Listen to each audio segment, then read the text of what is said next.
Рано се съмна на Добруджа равна, слънцето пали нивята. Пътят се пълни с песни и смях, сърцето тежи от живота. Сядам на прага и тихо въздишам, гласа ми се губи в простора.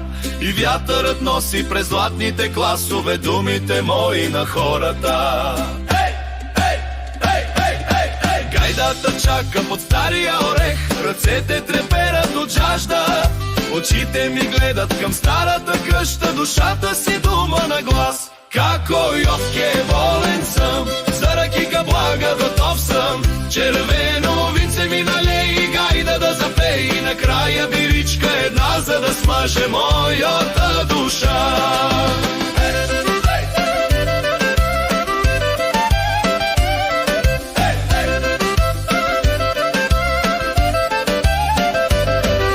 Сянката пада по белия друм, вечерта запалва звездите.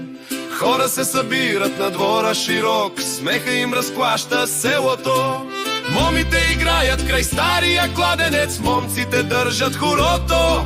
А моето сърце като птица лети по звуците чисти на словото. Како Йовке волен съм, за ракика блага готов съм. Червено винце ми налей, гайда да запей, и накрая биричка една, за да смаже моята душа.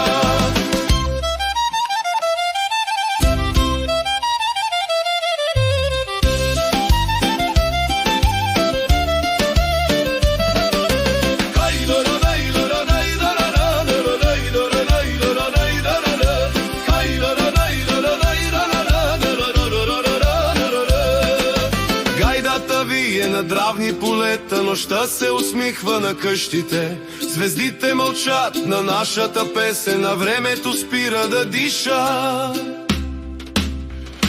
Како Йовке волен съм, за ракика блага готов съм. Червено винце ми налей, гайда да запей, и накрая биричка една, за да смаже моята душа. Добруджа пее под ясно небе, сърцето намира покой. Докато има песен и чаша в ръка, животът върви с нас. Честит Иванов ден!